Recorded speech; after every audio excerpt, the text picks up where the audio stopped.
Boa noite a todos. Sejam todos bem-vindos. Hoje, dia 10 de fevereiro de 2025, nós daremos prosseguimento aos estudos do Livro dos Espíritos. Hoje nós estudaremos as questões 371 a 385, e o tema é idiotismo e loucura. Quem irá hoje fazer o nosso estudo é o José Barbosa. José Barbosa, fica com você a partir de agora. Ok.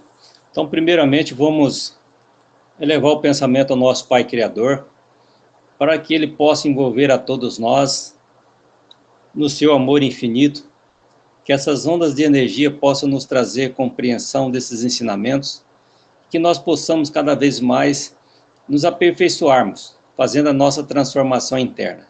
Que Deus, no seu infinito amor e bondade, ampare e proteja a todos nós e nossos familiares. Que assim seja, graças a Deus. Então nós vamos hoje estudar um pouquinho sobre o capítulo 7, sobre idiotismo e loucura, da 371 a 385. Primeiramente, vamos ver sobre a definição que foi adotada pela medicina nos seus primórdios quanto à idiotia. Ela coloca assim: deficiência mental severa, geralmente decorrente de lesões cerebrais ou de um desenvolvimento incompleto do cérebro, que leva à incapacidade de aquisição da linguagem e à impossibilidade de uma vida autônoma. Idiotismo. Cretinismo. Deficiência congênita que se caracteriza por atraso do desenvolvimento físico e mental, associado a uma insuficiência da tireoide, hormônio necessário para o desenvolvimento do sistema nervoso central e para o adequado crescimento físico. E por último, loucura, doença mental caracterizada pela alienação total do indivíduo em relação aos fatos que lhes são pertinentes. Os organismos internacionais e também as associações que trabalham com deficiência, como a PAI, por exemplo, a Unicef, ela tem recomendado que não se utiliza mais esses termos, idiotismo, loucura. Eles prezam para que se utilizemos como portadores de necessidades especiais ou excepcionais, entre outros. No lugar dessas expressões como cretino, idiota, imbecil, que apesar de termos científicos oriundos do início da nossa história da medicina, ao longo do tempo, adquiriu um sentido conotativo de ofensa que dificulta a inclusão social dessas pessoas. Que hoje em dia, se a gente for falar esse termo aqui, a gente é mais pejorativo do que no aspecto contemporâneo da medicina.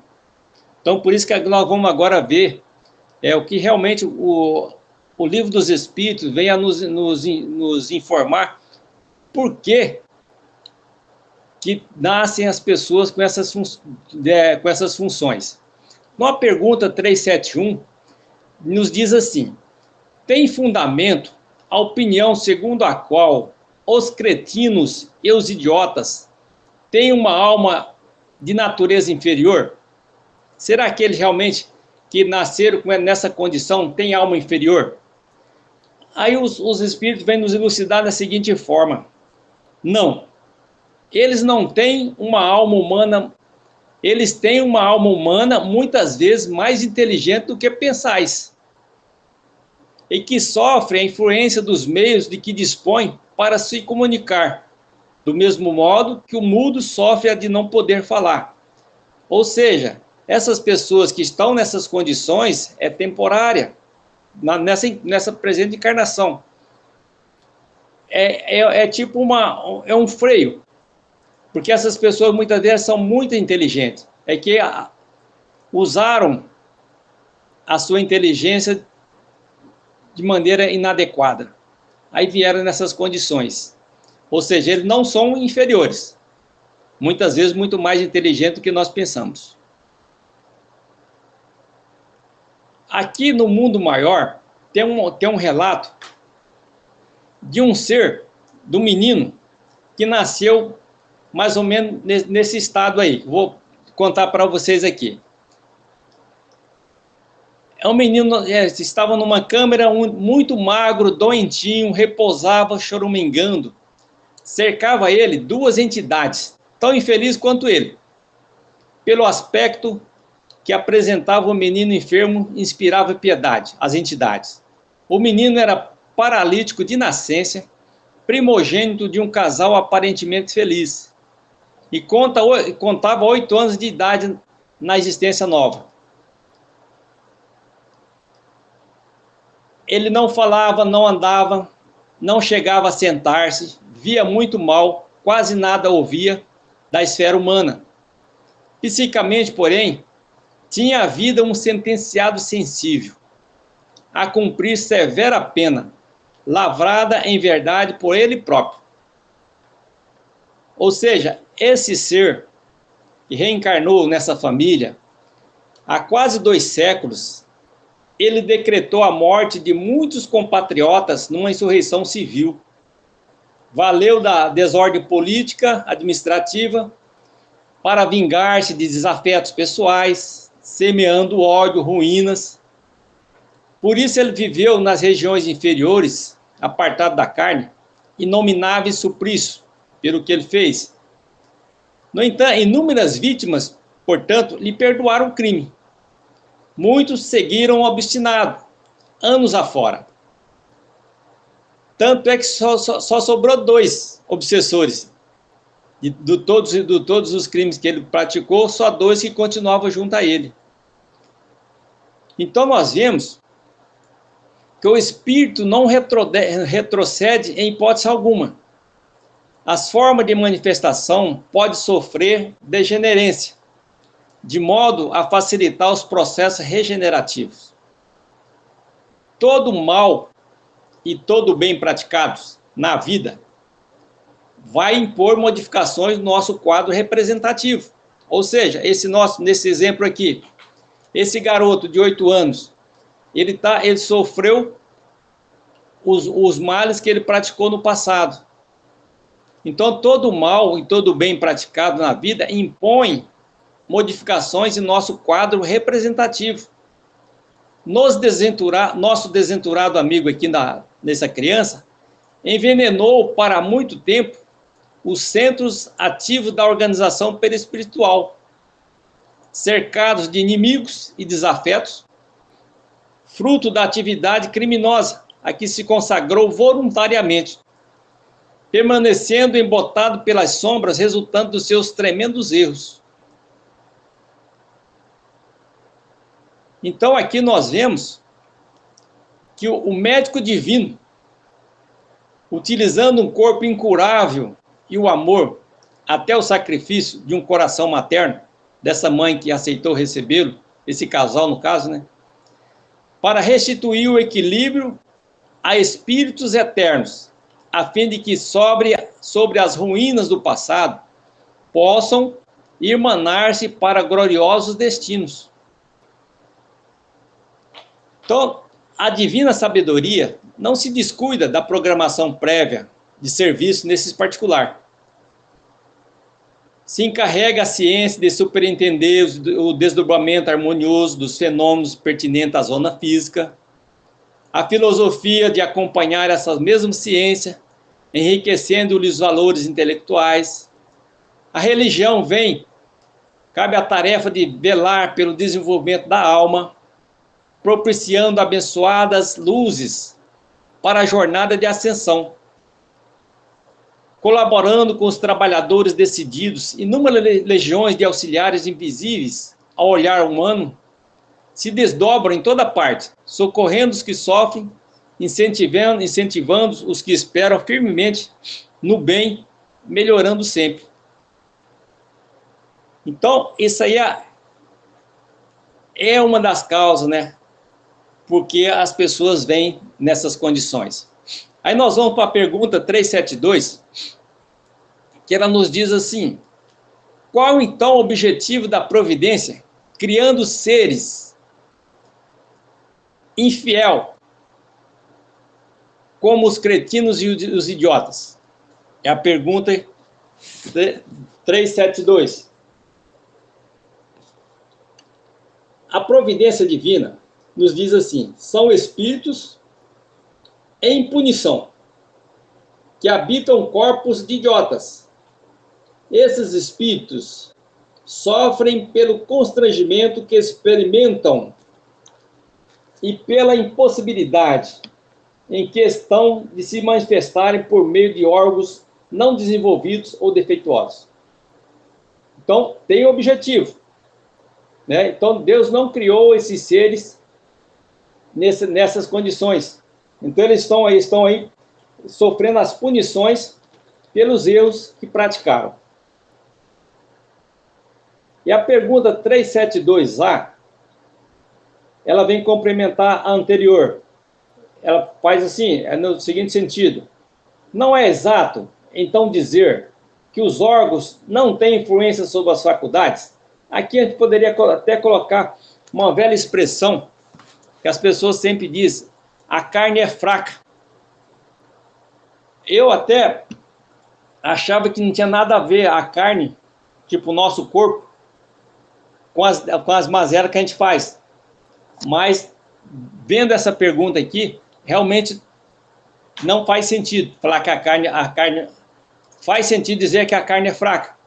Porque a resposta nos diz assim: jamais dissemos que os órgãos não tivessem influência. Ou seja, eles têm uma influência muito grande sobre a manifestação das faculdades. Porém, não dão às faculdades, veja bem, eles dão uma influência muito grande sobre a manifestação das faculdades, porém, não dão às faculdades. Essa é a diferença. Aqui ele coloca até um exemplo. Um bom músico com um mau instrumento, obviamente não fará boa música. Mas isso não significa que ele seja um bom músico. Dá para nós entendermos nesse sentido a influência que os órgãos têm sobre o espírito. Allan Kardec, ele nos diz assim: é necessário distinguir o estado normal do estado patológico. No estado normal, o moral suplanta o obstáculo que lhe opõe à matéria. Mas existem casos em que a matéria oferece uma resistência tal que as manifestações são obstadas ou desnaturadas, como na idiotia e na loucura. São casos patológicos. E nesses estados, a alma não gozando de toda a sua liberdade, a própria lei humana a isenta de responsabilidade de seus atos. Aqui nós podemos até pegar um exemplo na nossa justiça, aqueles casos bárbaros que a pessoa é taxada lá nesse aspecto do criminoso, patológico, que ele não tem responsabilidade civil, penal pelos seus atos. É porque a matéria, ela obsta toda manifestação dele, ele então parte para a loucura. Então a própria lei isenta esses indivíduos desses atos dele. Aí a pergunta 373. Então diz assim: então, qual será o mérito da existência para seres como os idiotas e os cretinos, que não podem fazer nem o bem nem o mal, não podendo progredir? Então tem algum mérito? Se eles vêm com essas deficiências, não podendo fazer o bem nem o mal, não podendo progredir? Aí vem a explicação para nós. É uma expiação imposta pelo abuso que fizeram de certas faculdades. Ou seja, é um tempo de prisão. Ou seja, foi imposto a esse ser que abusou de suas faculdades e vem nessa condição. Ou seja, está preso num corpo ali defeituoso, que ele não pode se expressar. Como nós vimos no caso desse menino. A 373A. A pergunta é assim: um corpo de idiota pode, assim, abrigar um espírito que animou um homem de gênio na existência precedente? Com certeza, né?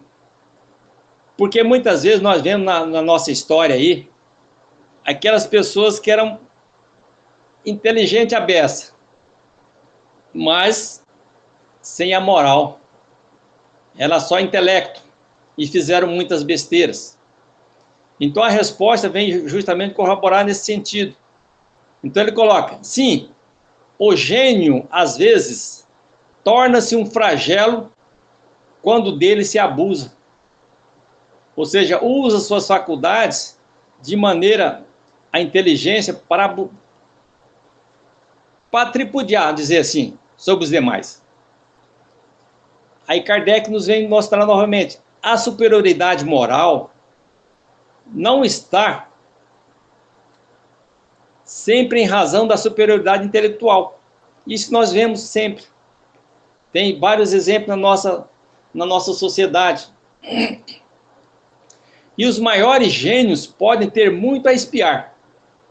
Daí resulta frequentemente para eles uma existência inferior à que tiveram e uma causa de sofrimentos. Os entraves que o espírito experimenta em suas manifestações lhe são como as correntes que comprimem os movimentos de um homem vigoroso. Pode-se dizer que o cretino e o idiota são estropiados pelo cérebro, como é o coxo pelas pernas, o cego pelos olhos. Aí nós vamos para a pergunta 374. O idiota, no estado de espírito, tem consciência do seu estado mental? Ou seja, quando ele está emancipado, quando ele se desprende do corpo físico, ele tem consciência do estado dele? Sim, a resposta, muito frequentemente. Ele compreende que as cadeias que entravam seu voo são uma prova e uma expiação. Aqui nós vamos ver na pergunta mais adiante sobre a loucura, que muitos espíritos, quando veem essa situação deles, eles têm esse conhecimento e não é tipo assim, eles não concordam, não querem, e aí optam pelo suicídio, que estão no estado de loucura. É o que nós vamos ver adiante. Então, eles têm consciência muito frequentemente e compreendem que essas cadeias entravam seu voo. É uma prova e uma expiação.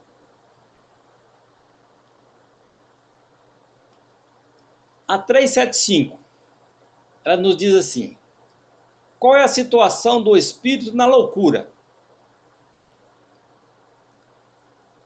Aí Kardec vem nos explicar no seguinte sentido. O espírito, no estado de liberdade, ele recebe diretamente suas impressões e exerce diretamente sua ação sobre a matéria. Porém, encarnado, encontra-se em condições muito diferentes e na contingência de só o fazer com a ajuda dos órgãos especiais. Ou seja, se o órgão está defeituoso, ele não tem como fazer as suas manifestações. E ele continua, que uma parte ou um conjunto desses órgãos seja alterada, sua ação ou suas impressões, naquilo que concerne a esses órgãos, fiquem interrompidas. Aqui o exemplo nós podemos pegar em relação às pessoas que têm aquelas paralisia. Eles não conseguem mais comandar o corpo. Por mais que ele queira, é interrompida essas funções. Então, se ele perde os olhos, torna-se cego. Se perde o ouvido, torna-se surdo, etc. Imagine agora que o órgão que preside aos efeitos da inteligência e da vontade seja parcial ou inteiramente atacado ou modificado. E terá a ser fácil compreender que o espírito, não tendo mais a seu serviço senão órgãos incompletos ou desnaturados, deve-lhe resultar uma perturbação, na qual por si mesmo ou no seu foro íntimo tem perfeita consciência, mas não é senhor para deter o curso. Ou seja, ele tem consciência do estado dele, mas não tem como ele mudar aquela situação.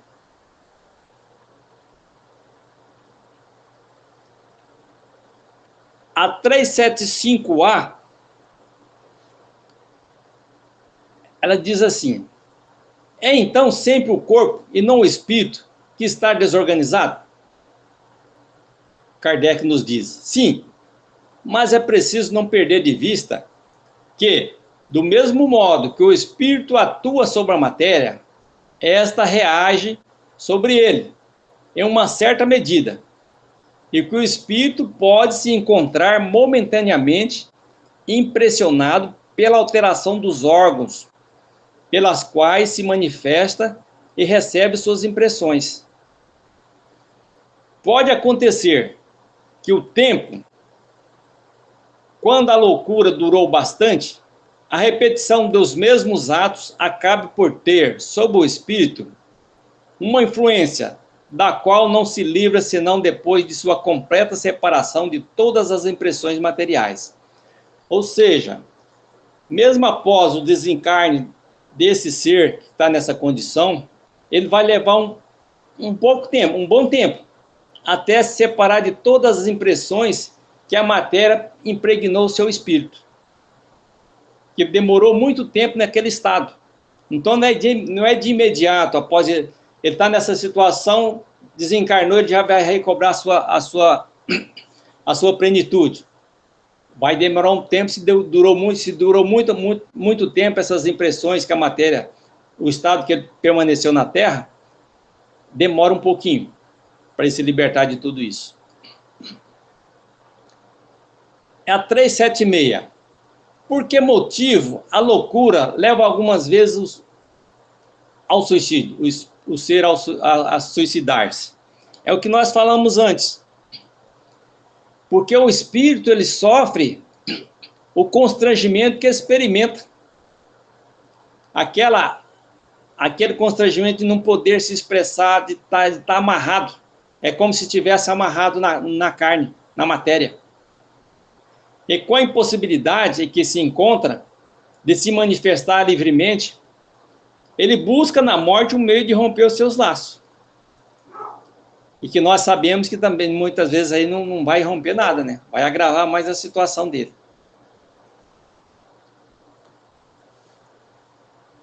E a 377, ele vem nos perguntar no seguinte sentido: o espírito do alienado se ressente depois da morte do desarranjo de suas faculdades?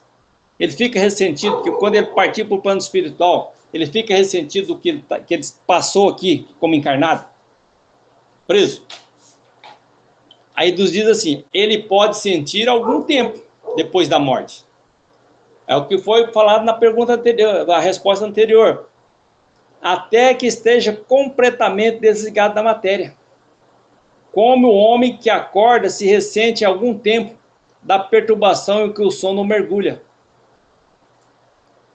Então, aí fica. Vai depender algum tempo ele se desfazer das ligações materiais. E a 378, de que modo a alteração do cérebro pode reagir sobre o espírito depois da morte? É uma lembrança. Um peso oprime o espírito. E como ele não teve conhecimento de tudo que se passou durante sua loucura, precisa sempre um certo tempo para se pôr ao corrente. É por isso que, quanto mais durar a loucura durante a vida, muito mais tempo dura a opressão, o constrangimento depois da morte. Então, o espírito liberto do corpo se ressente algum tempo da impressão dos seus laços físicos. Tanto é que nós vimos aquelas pessoas muito materialistas que, após o desencarne, ela demora algum tempo, fica vinculada aos restos mortais. Tanto é que tem a história do nosso irmão, o guardião, que ele ficou vinculado aos restos mortais dele um bom tempo. Por isso que ele se apresenta como caveira. Segundo livro. Então aí ficou, nós vimos nesse pequeno pedaço aí sobre a parte da idiotismo e loucura. Agora nós vamos na 379, que ele nos diz assim, sobre a infância. O espírito que anima o corpo de uma criança é tão desenvolvido quanto a de um adulto? Se nós formos olhar hoje as nossas crianças, elas sabem bem mais que nós, né? As crianças de hoje em dia. Então, a resposta de Kardec é bem mais nesse sentido. Pode ser até mais desenvolvido, se progrediu mais, pois é apenas a imperfeição dos órgãos que o impede de manifestar-se. O espírito age de acordo com o instrumento de que dispõe. Ou seja, uma criança, o instrumento dele ainda não está completo. Então, ele vai agir de acordo com o que tem em mãos. A 380. Não se levando em conta o obstáculo que a imperfeição dos órgãos opõe à sua livre manifestação, o espírito de uma criança de tenra idade pensa como uma criança ou como um adulto? É uma pergunta para nós refletirmos. Não se levando em conta os obstáculos daquilo que nós falamos anteriormente. O espírito de uma criança de tenra idade pensa como uma criança normal ou como um adulto? Aí Kardec vem nos elucidar. Quando criança, é natural que os órgãos da inteligência não possam lhe dar toda a intuição de um adulto, já que não estão desenvolvidos. Isso é um fato. Sua inteligência é, de fato, muito limitada, enquanto aguarda que a idade lhe amadureça a razão. A perturbação que acompanha a encarnação não cessa de súbito, por ocasião do nascimento. Só gradualmente se dissipa com o desenvolvimento dos órgãos. Ou seja, aquela perturbação ela só vai dissipar com o desenvolvimento completo do serzinho. Com a morte da criança, o espírito retoma imediatamente seu vigor primitivo? Assim deve ser, já que está desembaraçado do seu envoltório carnal. Aqui, nessa pergunta, eu já vi, tem alguns livros, o livro do Luiz Sérgio, que ele nos fala que tem, no plano espiritual, algumas colônias que tem aula para crianças recém-desencarnadas. Então, deveria ser de imediato, como é colocado aqui, mas, no entanto, ainda fica um pouco lá, no aspecto de criança. E Kardec nos coloca, entretanto, só recobra a lucidez primitiva quando a separação estiver completa. Isto é, quando não existir mais nenhum laço entre o espírito e o corpo. Então, mesmo a criança, quando desencarna, fica meio uns laços que o prende. Então, por isso que fica naqueles hospitais para crianças, até eles adquirirem se desvencilhar de todo o contato que tiveram, nenhum laço entre o corpo e o espírito. Durante a infância, a 382. Durante a infância, o espírito encarnado sofre com o constrangimento de que lhe é imposto pela imperfeição de seus órgãos? Como criança, não. Agora, como adulto, como nós vimos anteriormente, sim. Então, como a criança, não. Esse estado é uma necessidade. Está na natureza e de acordo com os desígnios da providência. É um período de repouso para o espírito. A 383 nos diz assim: qual é, para o espírito, a utilidade de passar pelo estado da infância? Por quê? É necessário passar pelo estado da infância? Tanto é que nós vamos fazer uma comparação com a natureza. O ser humano é o que necessita de mais cuidado. Os outros animais, eles nascem, tem muitos que nascem e já levantam e saem correndo. Enquanto o ser humano demora um período danado para ficar grande, né? Então, encarnando com o objetivo de se aperfeiçoar, o espírito, durante esse período, é mais acessível às impressões que recebe e que podem auxiliar o seu adiantamento, para o qual devem contribuir os que estão encarregados de educá-lo. Ou seja, esse período é um período essencial para que ele possa, é tipo uma terra adubada, onde nós podemos, onde vai ser semeada, fazer uma boa semeadura. Isso fica responsável pelos encarregados de educá-lo, fazer essa semeadura, para auxiliá-lo no seu desenvolvimento.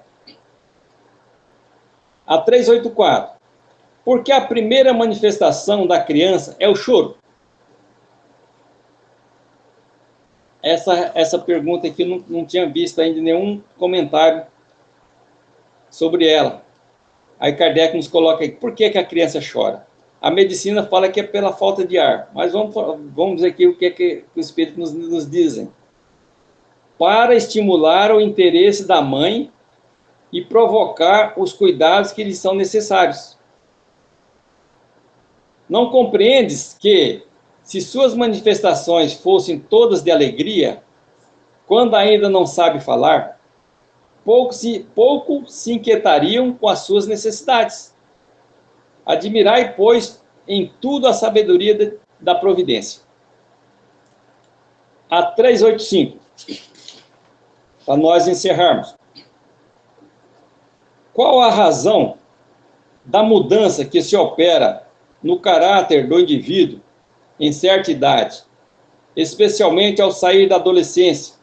É o espírito que se modifica?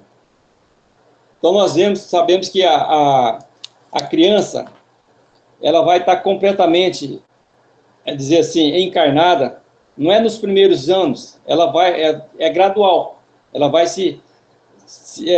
tomando a sua forma gradualmente. Então essa pergunta é justamente nesse sentido. Por que o espírito se modifica depois da adolescência? E o Kardec vem nos socorrer. Ele diz assim, é o espírito que retoma sua natureza e se mostra tal como era. Ou seja, após esse período de adolescência, ele está pleno. Ele vai demonstrar realmente o que ele era, o que ele é. Aí não conheceis os segredos que escondem as crianças em sua inocência? Não sabeis o que elas são, nem o que foram, nem o que serão. E, contudo, as amais e acariciais, como se fossem parcela de vós mesmos. De tal forma que o amor que uma mãe dedica a seus filhos é considerado o maior amor que um ser possa ter para com outro ser. Os mentores falam para nós que o amor de mãe é aquele, não sei se foi o Chico que falou, aquele amor que transcende, né? Chega aos céus. Então, de onde vem essa doce afeição? Essa terra benevolência que mesmo os estranhos sentem por uma criança? Sabeis? Não. Então, a criança é que Deus nos colocou esse serzinho com essa amabilidade,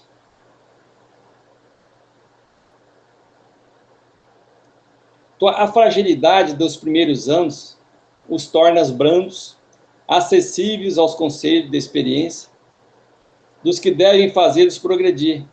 É quando se pode reformar o caráter, reprimir seus maus pendores. Esse é o dever que Deus confiou aos pais, missão sagrada pelo que terão de responder. É por isso que a infância não é só útil, necessária, indispensável, mas também consequência natural das leis que Deus estabeleceu e que regem o universo. Então, essa foi o nosso estudo de hoje, e que Deus, nosso Pai de infinito amor e misericórdia, possa nos auxiliar cada vez mais a compreendermos os seus ensinamentos, e assim nós vamos nos melhorando com o tempo, com firmeza e perseverança. Graças a Deus. Agora fique à vontade, se alguém quiser perguntar algo para o José, ou se quiser contribuir. Esse é o momento.